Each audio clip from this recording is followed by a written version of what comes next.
provided he follows proper procedure.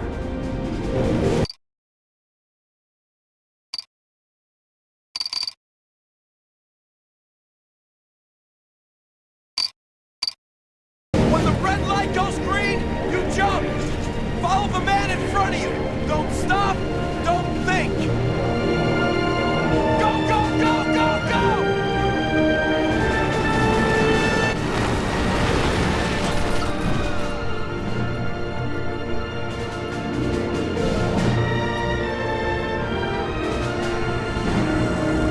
The static line will deploy your chute automatically. The chute is designed to drop you straight down. If you're headed for a bind, you can manipulate the ride to steer away from obstacles. Steer into clearings, look for green smoke. You know why we look for green smoke? Because it's proper procedure. Go, go, go, go, go! Only rookies and civilians botch their landings. You're not a rookie, are you? Flaring your chute will allow you to survey the DZ. It will also make your landing less painful.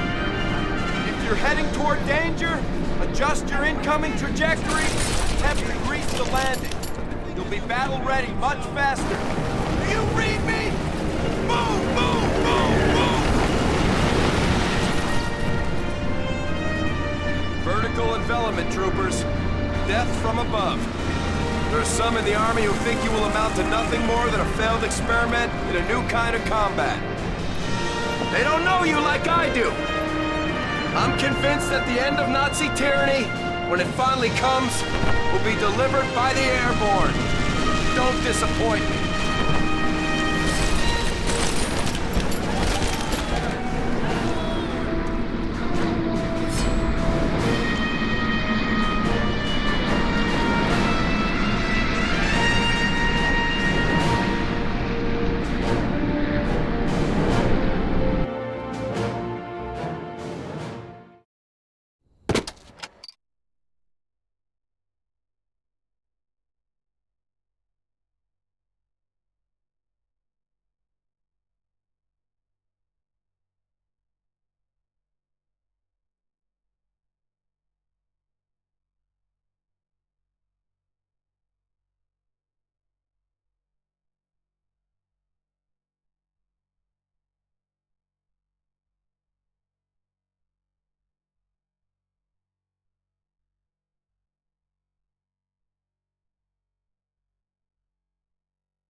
Who's ready to break down math? I started posting math lessons on TikTok. What is that? I went from a class of 30 to teaching millions. The arrange the range. Now it's parents, teachers, all finding new ways to connect with math. One would think Zara Larson doesn't have to think about money. No. But we found out she's pretty thrifty. Thanks. When it's hot, Sweat it out. and when it's cold, Winter's are real. Summer never ends. do you have any fun ways to save money? Well, I buy my clothes secondhand on Depop for cheaper than retail. Now we're talking. Yeah. In July 1943, less than a year before the landing in Normandy, Allied Unified Command will be put to a new test in Sicily. With personal rivalries, hasty planning, and inexperienced units, the Allies will soon learn hard and costly lessons for the invasion of Europe.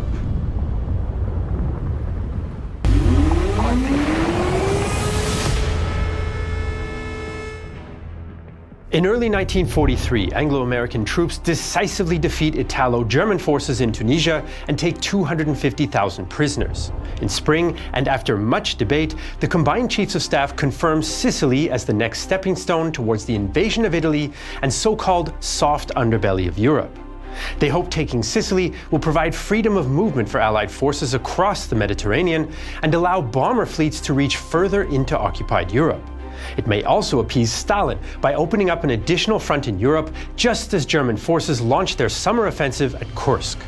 Sicily's invasion could even force Italy to withdraw from the war, although this is more of a hope than an expectation. Allied intelligence successfully causes doubts amongst the Axis as to where the invasion will take place. During Operation Mincemeat, Allied operatives plant fake invasion plans for Greece on the corpse of a supposed Royal Marines officer, which is then dropped off the Spanish coast. Through the false information, the Germans move several divisions to Greece.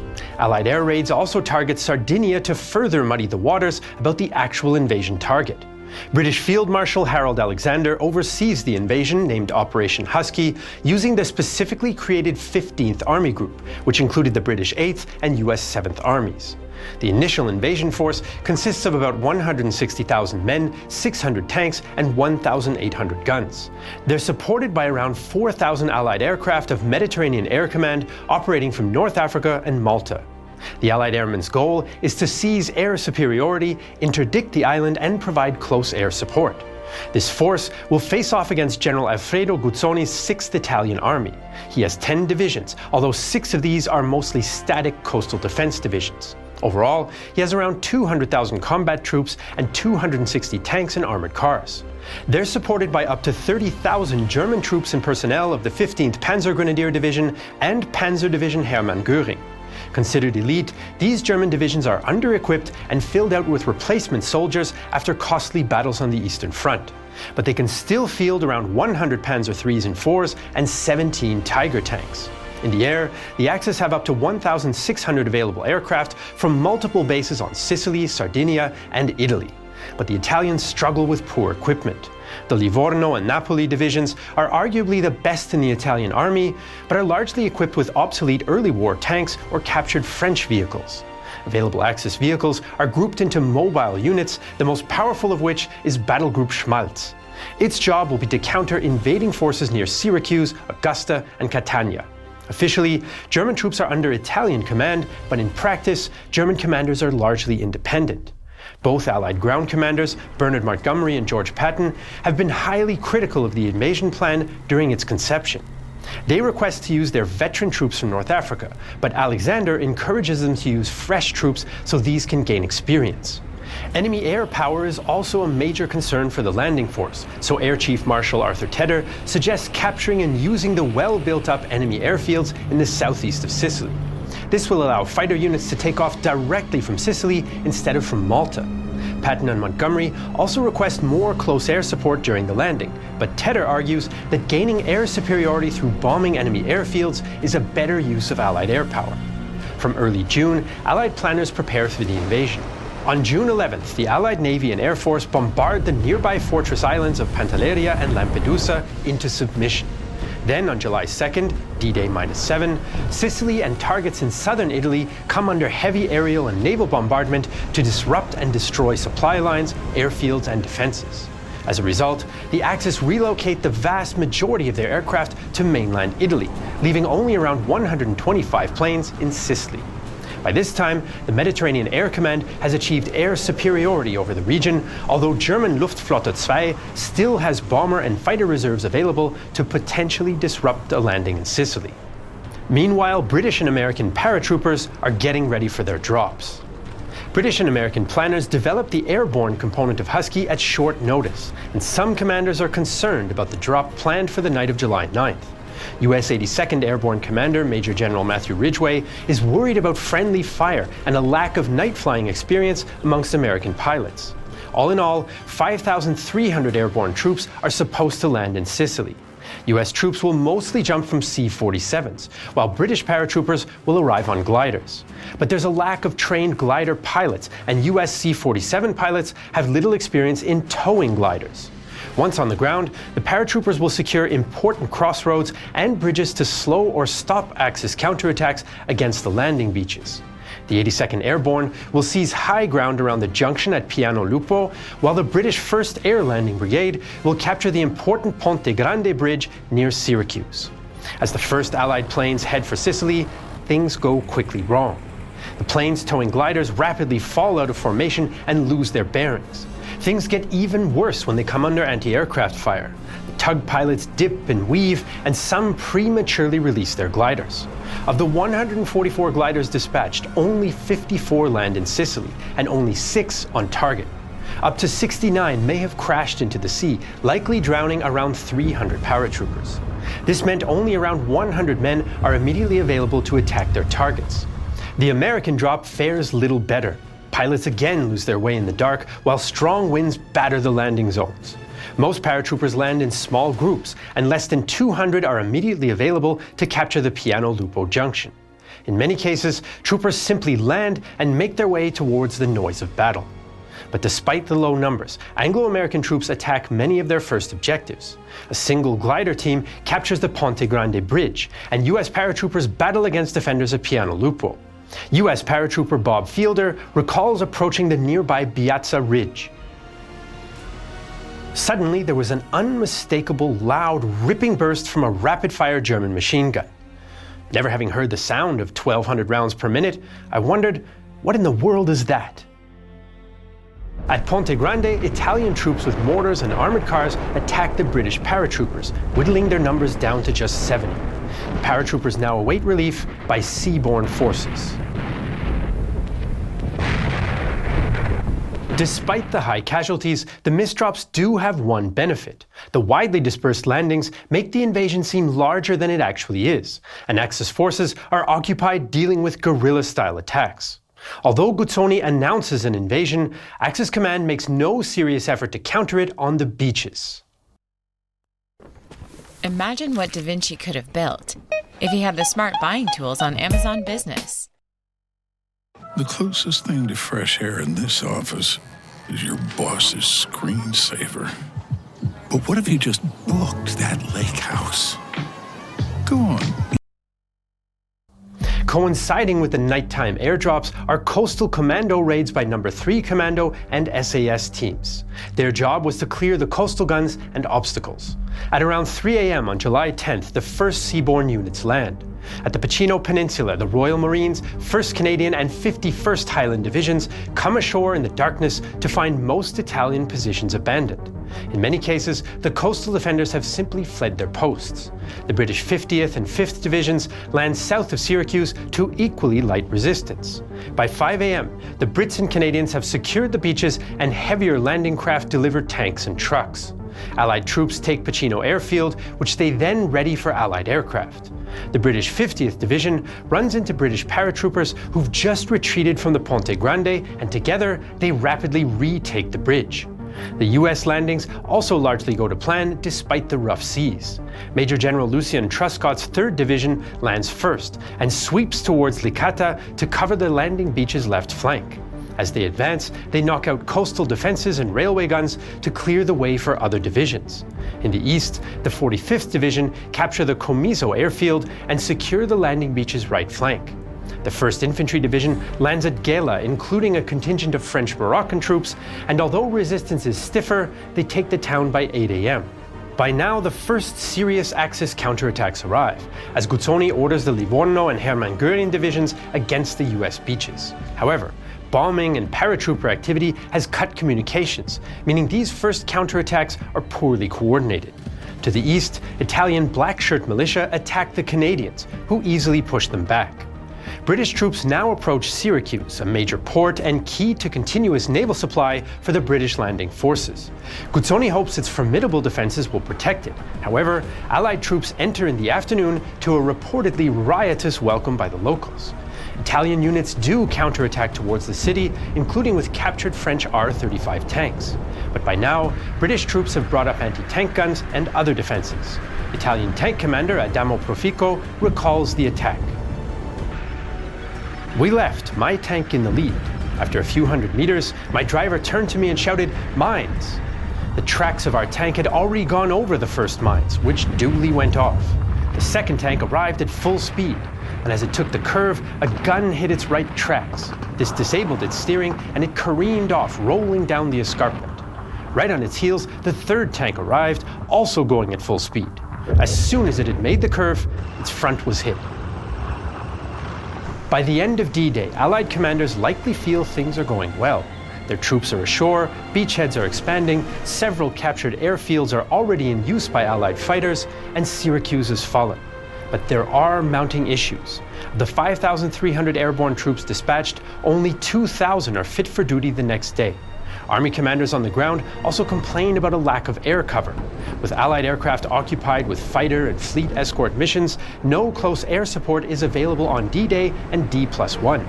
This lack of continuous air cover allows a German Luftwaffe attack against the Gela transport area to get through and sink the ammunition ship SS Robert Rowan. The Axis forces are also recovering from the initial shock. Now that they've identified the landing beaches and Allied forces, Guzzoni orders more organized counterattacks. Battlegroup Schmalz blocks Allied progress towards Augusta, while the Livorno and Hermann Göring divisions make a stronger move against the Gela beachhead. On July 11th, 3 Italo-German columns attempt to break through to Gela. In the west and center, the Americans repel the Livorno division with heavy losses. However, the Hermann Göring division's panzers make better progress against the light anti-tank weapons of US screening forces. German tanks break open the line and head for Gela and the beaches. With Allied tactical support aircraft busy elsewhere, the 1st Division rushes anti-tank guns and armor ashore. Eventually, a handful of vulnerable catapult-launched Navy spotter planes are able to direct naval gunfire and stop the German attack. Axis commanders realize the offshore armada would destroy any further attempts to reach the shore, so their forces withdraw and take up blocking positions around Caltagirone. But despite the failure of Italo-German counterattacks, they do slow the progress of the American 1st and 45th Divisions. The Luftwaffe is less successful and are only able to offer sporadic resistance from the remaining Sicilian airfields. Johannes Stein. Travers! Travers! Ears, Airborne. Quiet! Our mission is here, Sicily, the village of Adante. S2 is reporting 4 enemy AA emplacements positioned throughout the village. The first is located to the west, in a sector hereafter referred to as Hill Houses. The second is located just beyond the northeast gate leading out of the village. The final 2 are heavily defended, located on the roof of the mayor's residence, recently converted to an enemy command post. This is our most current recon on the drop zone. Red markers indicate the areas of highest enemy concentration. Unless you plan to win this war on your own, I suggest you avoid them at all costs and steer instead for the green smoke flares. We move out in 2 hours. Dismiss.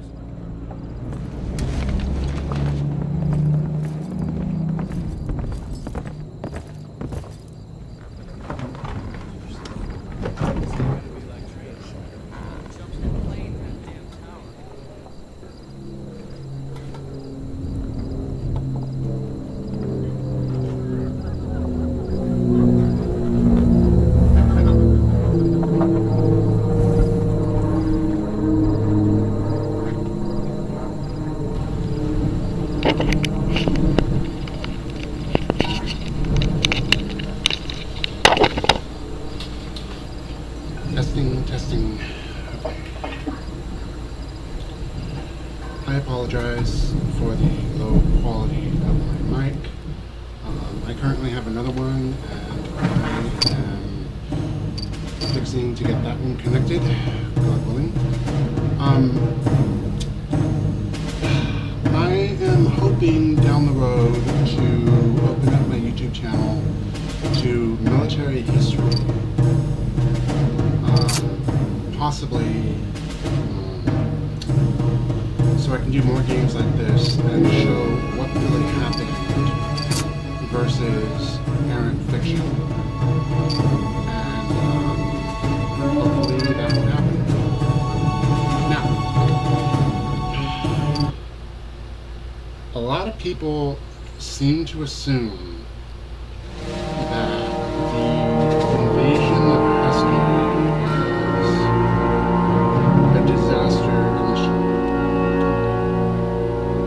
true, to an extent. The airborne forces took a lot of losses in the air. Their troops on the ground are evil. Remember how the guy I said, over water. They were being shot at by their own people, primarily because their planes were not. This is after the Alpha and the Germans attacked.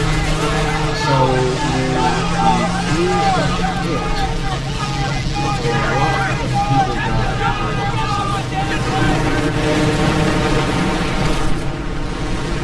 Now, modern parachute techniques did not exist back then. What this means is that the vast majority of troops that got hit couldn't get out. Now, modern protocol enemy AAA is pairing up our inbound aircraft. All units within range of this transmission locate destroy NBAA emplacement. Bail out immediately. But back at the time, that wasn't possible for a variety of reasons. Number one, this gun right here is getting more weight. An M1 is what, 10, 20 pounds? I think, I'm not entirely sure. Just to let you guys know, I'm on 464. I mean, I initially was going to try and have disabilities preventing me from serving, even if I was able to. Namely, my memory is complete shit, and, well, I'm pushing 34.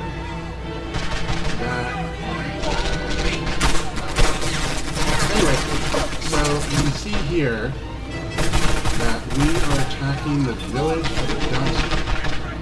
Now, you will see, occasionally, you will see planes, if you look up, occasionally you will see them on fire.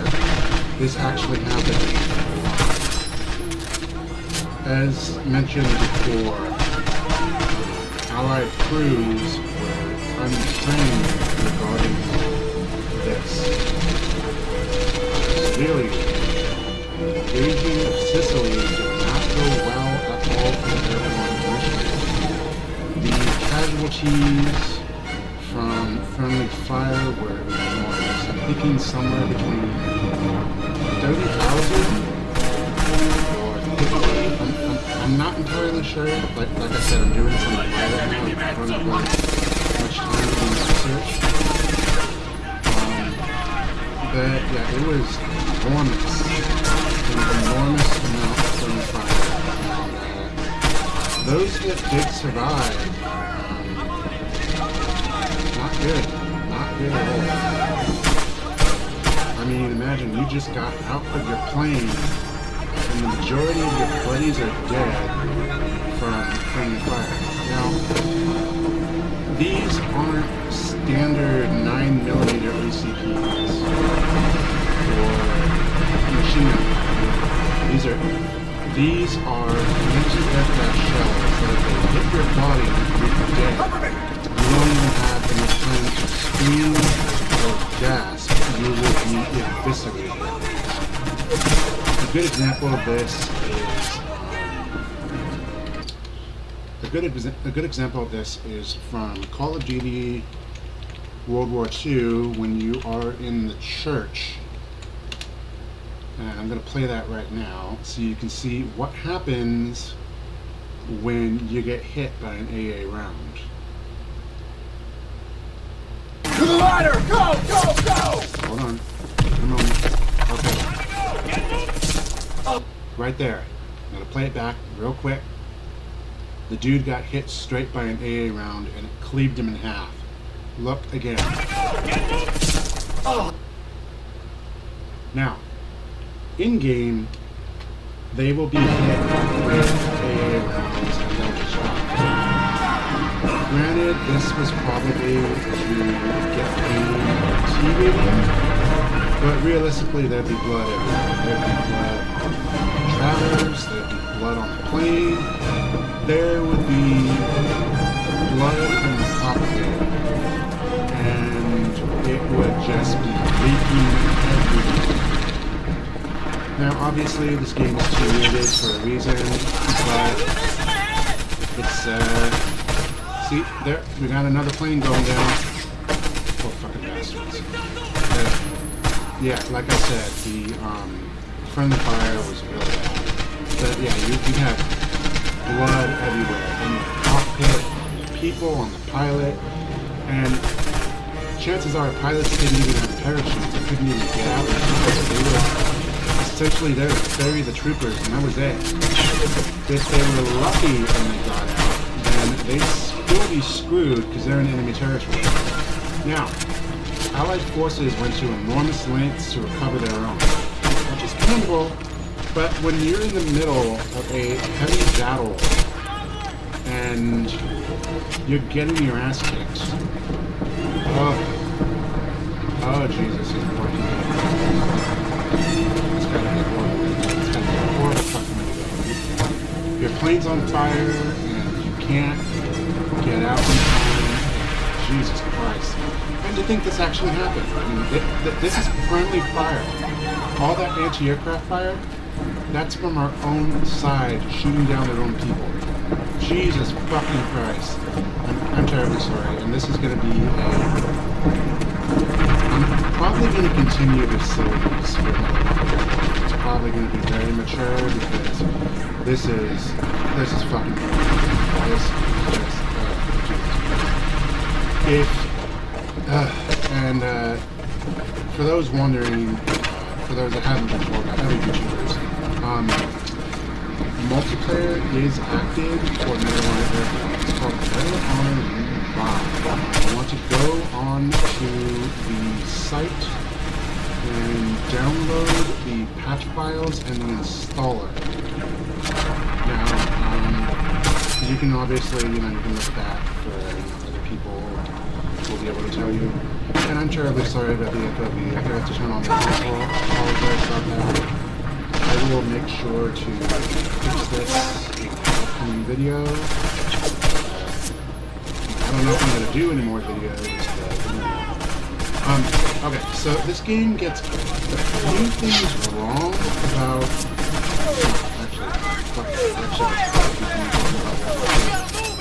namely the fact that in this mission it actually gets one thing very correct, and I'm actually amazed it did this.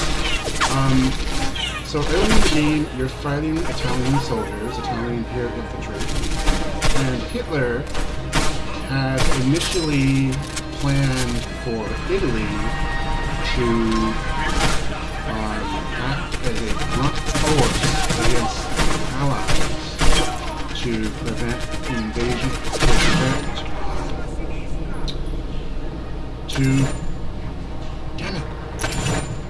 to prevent the fall of Italy. But unfortunately, and this is probably, I don't think it's as well, I'm not entirely sure, but Benito Mussolini was overthrown, I think, before or during the invasion, I'm not entirely sure. It did not go well at all.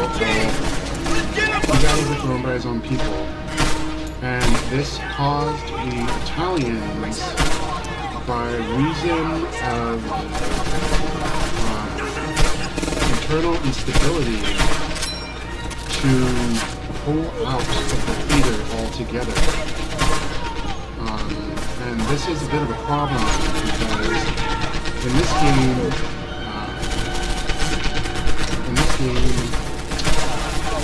quite a few missions show the one after this. Still shows the Italians fighting, or in some cases, Italians and Germans fighting. Feel free to correct. Forever, I apologize. Anything wrong? That's not intentional. Like I said, I haven't played this game forever, so if I make a mistake, feel free to correct me. Okay, so the Italians pulled out before it due to internal politics at home because of the overthrow of Benito Mussolini. And this caused internal friction because the Italians were fed up. Benito was, not only was he a dictator, he was an incredibly inefficient dictator. The methods used were very...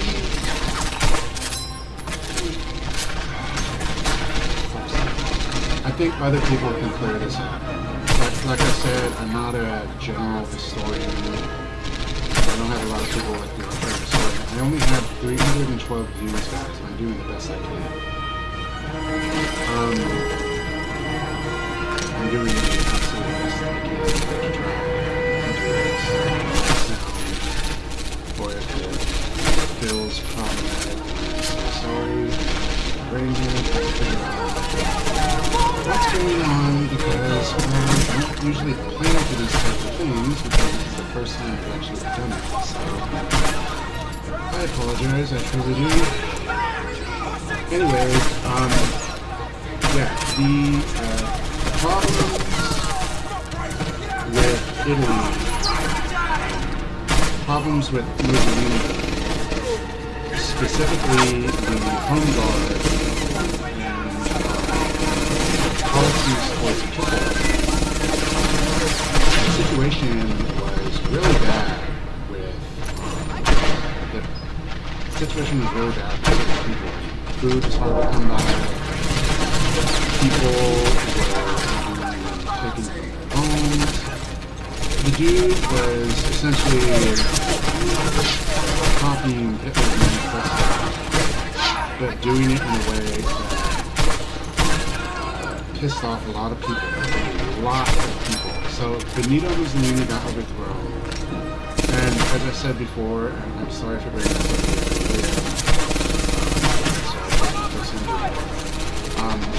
Benito got overthrown by his own people. And this caused the Italians to pull out the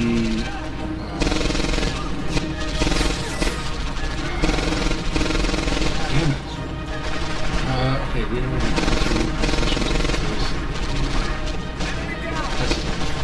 so this caused the Italians to withdraw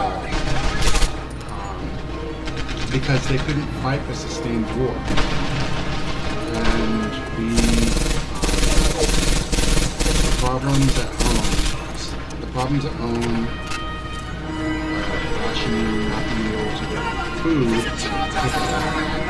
due to Mussolini's policies, meant that a lot of people starved to death. There was mass rioting, and it was a really bad time to be Italians. So the majority of these people I'm killing right here are usually younger people because older families, they didn't have much to eat, and it was either to script and fight or waste away to die. Because, as I said before, Benito was incredibly ineffectual as a leader. I'm sorry, I need to look it up. I don't want to give you guys an incomplete history. Oh, Jesus! I really don't, so I'm just going to look this up real quick. I am extremely sorry for fucking up. Okay, hold on.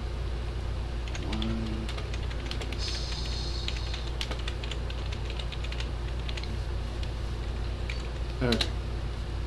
And I apologize for using Google. I mean, I'm good with history. I'm good with certain aspects of history, not with others. There's a broad section of World War II, and it's massive and it's expansive, and it's so many countries. Oh Jesus.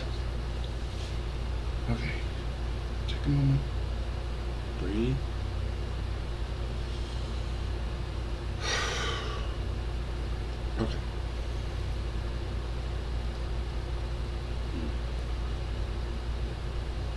I'm just gonna let you guys read this because I'm literally, I have no damn clue. Execute. What is map? Okay. So yeah, that's pretty much that. So yeah, the Italians should not be in operation. Now, this level precisely gets one thing correct, and that is the fact that due to the internal revolt by the Italian people, Hitler was forced to bring in troops into Adante to shore up the defenses. And this actually came as a shock to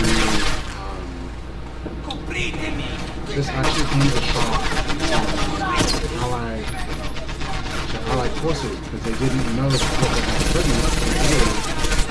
They thought that they were just going to fight the Italians, and they were completely blank. So when the level shows that the Italians were able to push into the Germans were able to push into the city, that's actually they literally got because they had expected to fight the Italians and get this done quickly. So when the Germans arrived, it's pretty much the equivalent of a modern Prussian army getting deep into enemy territory, only to be destroyed by enemy Germans. So you can probably imagine how that went. I mean, they still managed it, but it was incredibly difficult. Now, tying back into the other problems with the aircraft, remember when I said they're on fire, they're going down, they can't get out. Now, another thing that this game doesn't touch on, but I'm sure, is the fact that when a plane is on fire, it's not just on the outside. Numerous video games and movies have shown, specifically Band of Brothers, and there's one scene I do want to show from Band of Brothers. And guys, please, please, please sign up to the channel.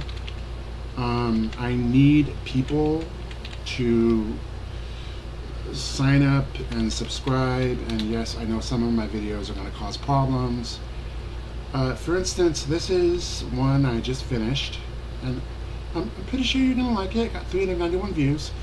I have a measly 316 subscribers. Now, I was working on a video project called Dark Empire, and I had put that on a hiatus because I needed a break, because I didn't know what to do with the rest of it. But that's beside the point. The point is, I am trying. Now then, where was I? Okay, so.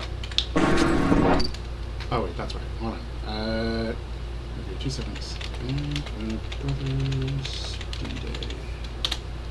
Okay, so I'm going to show you what it's like to try to jump out of a burning plane. No, get out of here. Ooh, fresh out the box. This is what I hate about the Steam. Alright, so we're just gonna jump ahead, just okay, so this is D-Day. Now the operation has to be all of the burning planes.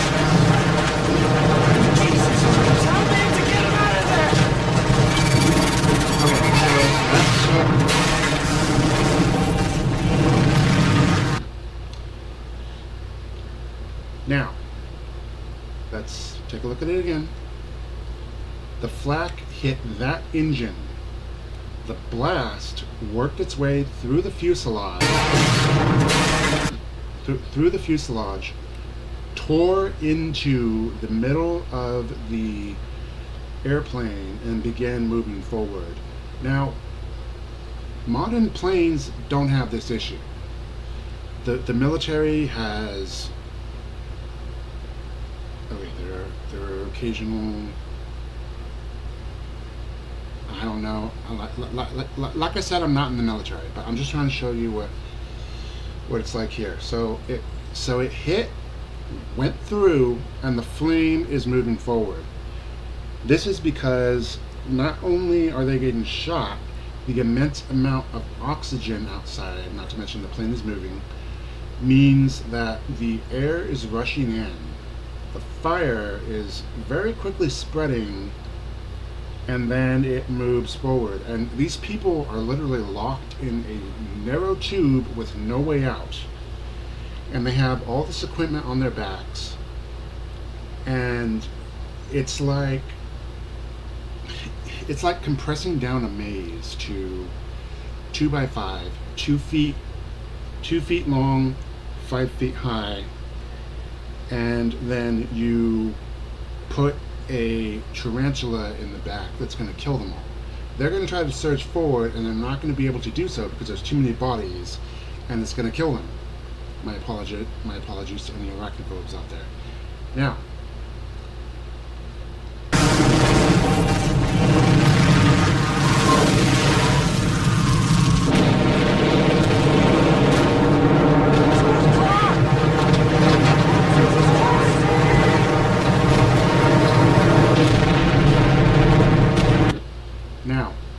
this is happening during Operation Husky.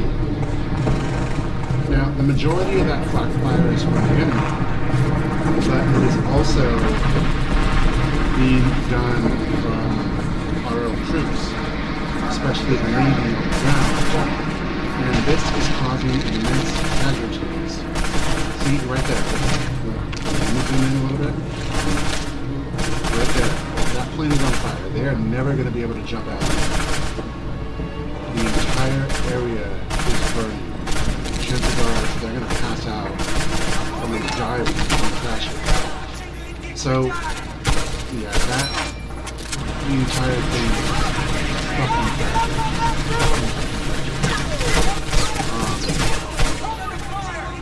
And it's just a horrible thing that happened, you know?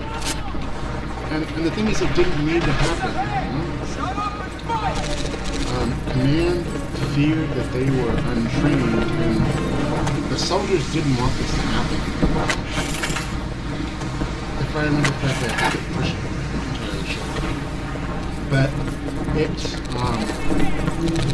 it was freaking tragic. I mean, soldiers dying left and right, landing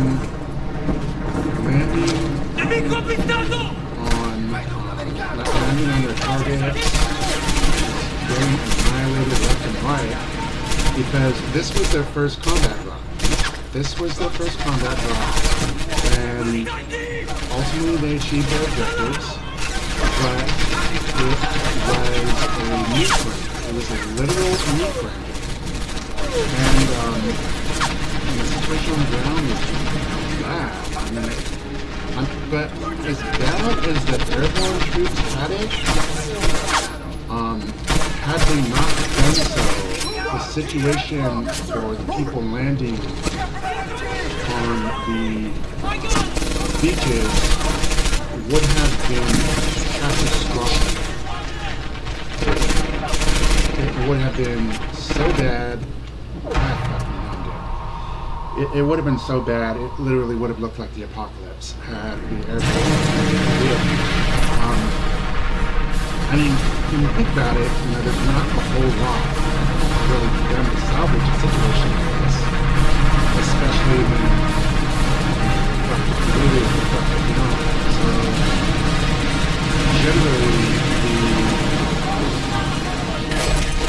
So generally the only correct thing to do is to just fucking do it, because at the end of the day, it's you or the enemy.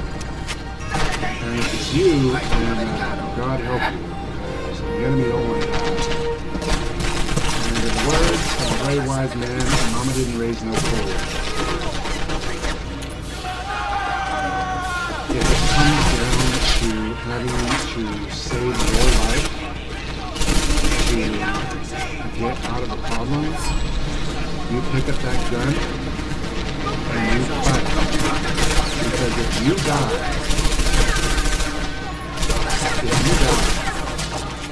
then nobody will get you back home. Especially if you're a Canadian. Now, like I So, first combat drop. It did not go well at all for anybody. Fuck me. It did not go well initially for anybody. The Italians had a literal friggin' stranglehold initially, but the Airborne were able to prevail. This led directly to massive changes going forward. Specifically, intense training of Allied crews to recognize friendlies. And this also led to Allied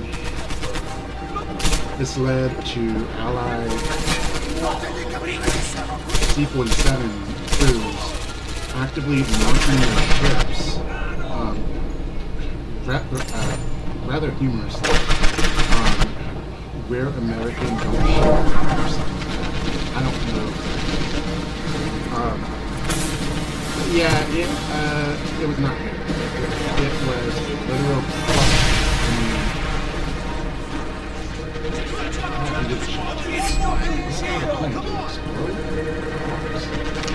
So, yeah,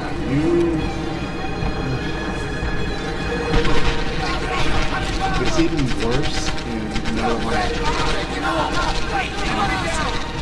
which in some respects is the superior game. Please don't turn my comment section into a goddamn toxic hive. I will damn you. Thank you. I don't want any problems. I don't want any negativity. I don't want any issues whatsoever referring to other people. Oh, and one more thing. If you, and I know you will, I know very well you will, mention anything negative about Charlie Kirk on my channel, you're gone. Not as in you can come back within 5 years. Me and Pacer are going to make sure that you are banned for life from the channel. Life or death. Non-negotiable. Normally I work on 3 strikes, but there are areas that you cannot cross into. If you cross into them on my channel, you're done. You're completely, utterly done. What was I saying? Right. Okay. So, yeah, this led to sweeping changes. Better training for naval crews, recognition of Allied versus Luftwaffe. It even taught the Airborne valuable lessons about how to conduct proper operation. As you can see, there's a lot of planes being blown out of the sky, and that is extremely problematic. Now, this right here, now, certain games will send you to another area after an objective is done. Hey, Worth, go tell the CO we got this one. Sir, Sergeant Sensors requesting reinforcements ASAP. Christ, we're spread thin as it is. So it's right here. Okay, you and Travers go, I'll hold here. That's a little detail that people I can't stand sets already. It's actually really difficult to do. I have to applaud the people at EA. We gotta secure the rest of the town! This game was All Airborne forces within range of this transmission. Be advised that we have a platoon-sized unit pinned down and under heavy fire in the northwest sector of Adanti. All units receiving this signal are ordered to proceed to that area to relieve and reinforce. Was requiring legacy accounts from that was a massive fuck up. And honestly, they shouldn't have done it. Okay, so at this point in the game, the Italians have overthrown Mussolini. So yeah, at this point in the game, the civil unrest in Italy has reached a boiling point, and Mussolini has been overthrown. So the Italians are recognizing at this point that the war in Italy is not going their way. So they essentially say, fuck it, we're not going to do it. And you're going to notice right now that we're fighting German soldiers. This... Where's Sergeant Gage? Lazy bastard. Are you too oil to reinforcements?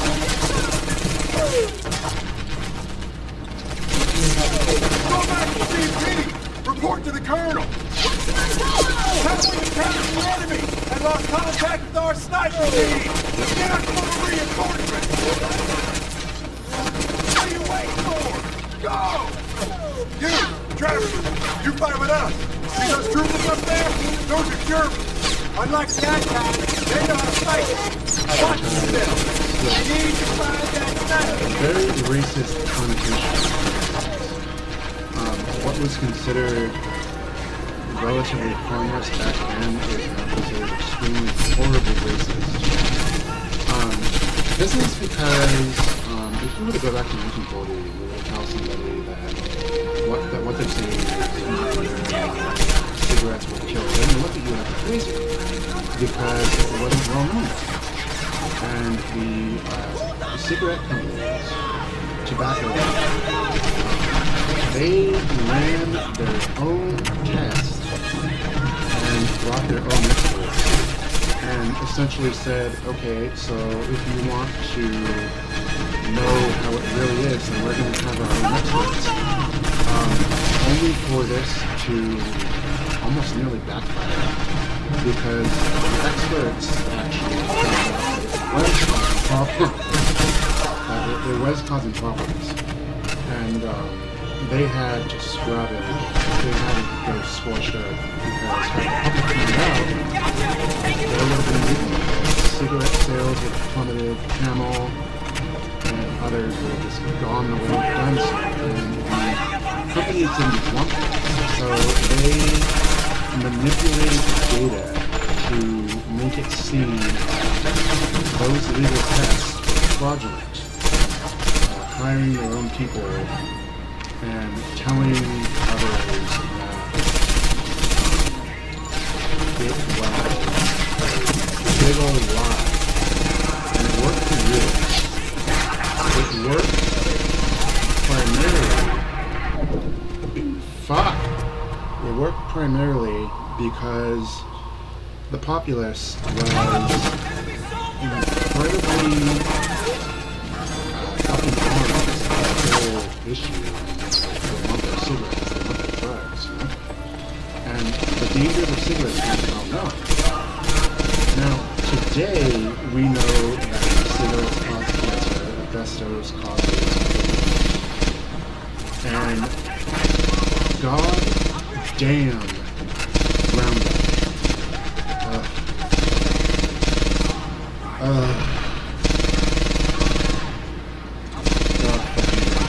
God fucking damn. All those people,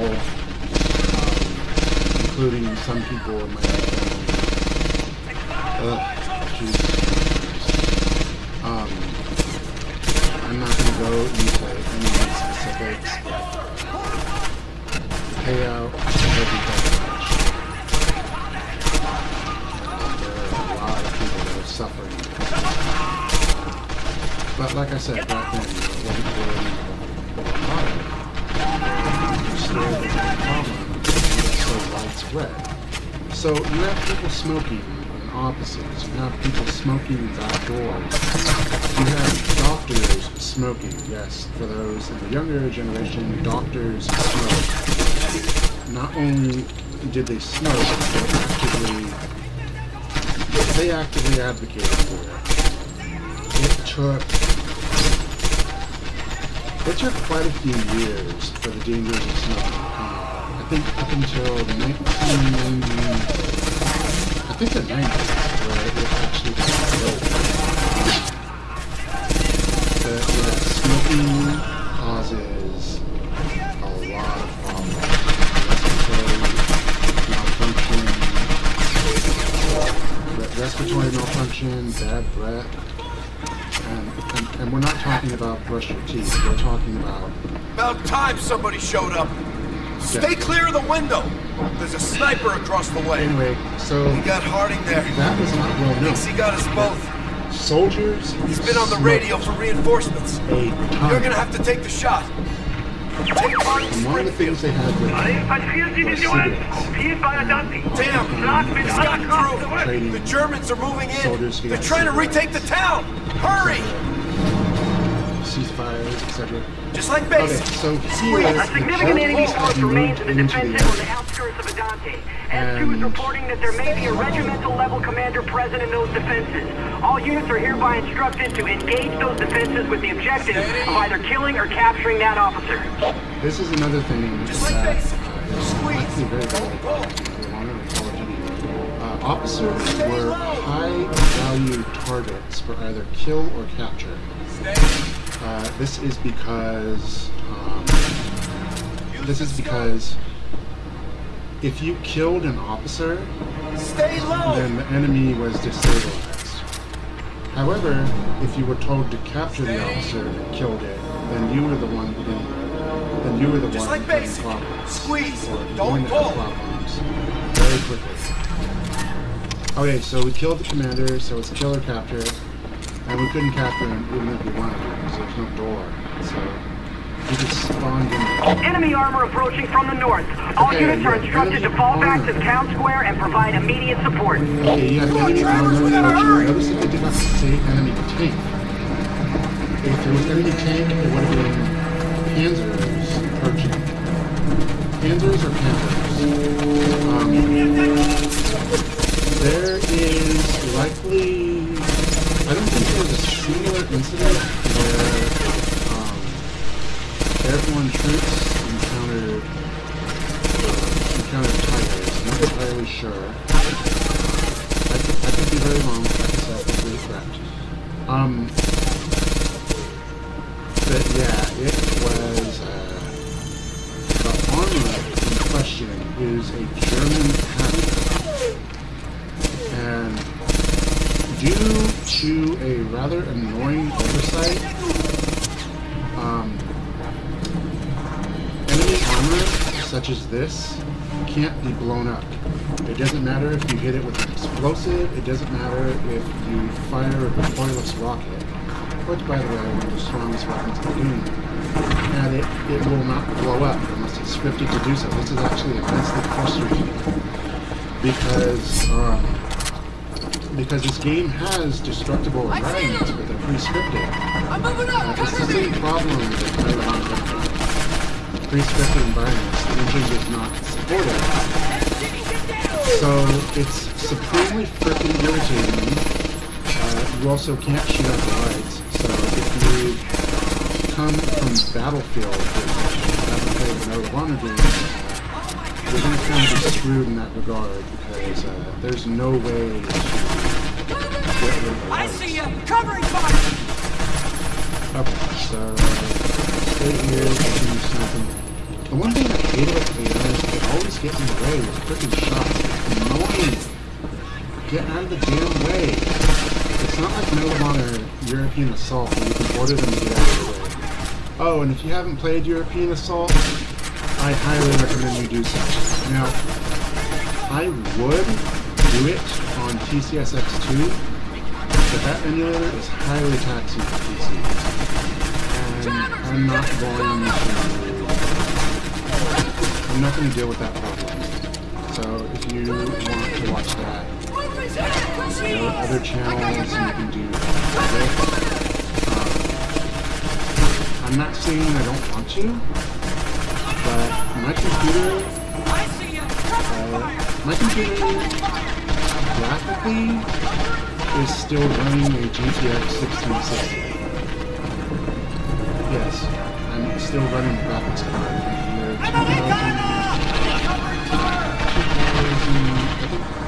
2013,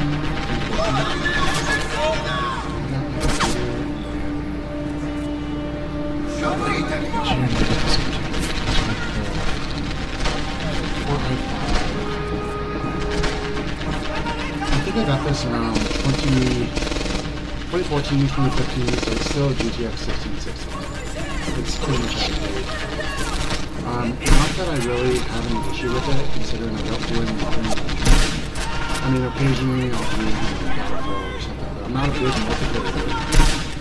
I know it's a shock to some of you, but I am not somebody that is a multiplayer fan.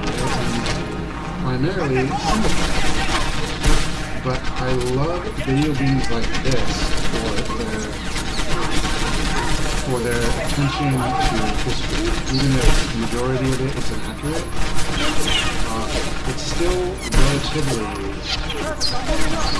relatively grounded, and I appreciate that. I appreciate the fact that EA took the time to not only make a great single-player campaign, but they also tied featurettes to unlocks. For example, you can see how the affordance engine worked if you manage to get those hard drops done. And you can see how the affordance engine is done. The other thing I'm actually really proud of is that there's no unlock. You can shoot your way to it. If you want, you can use YouTube, but where's the fun in that? I mean, you have to earn it. And I'm going to say it right now. This is better than all the other live service games out there. I played Black Ops 6, I played Black Ops 7, and Activision can suck it. I would go so far as to say that this is probably the last good Medal of Honor game we got. This is probably the last good Medal of Honor game we got prior to Activision severely fucking us over with 2010. Now, I played 2010. 2010 is a good game, but anybody who's played it knows that the PS3 port for the HD remake of Frontline is amazingly freaking complicated.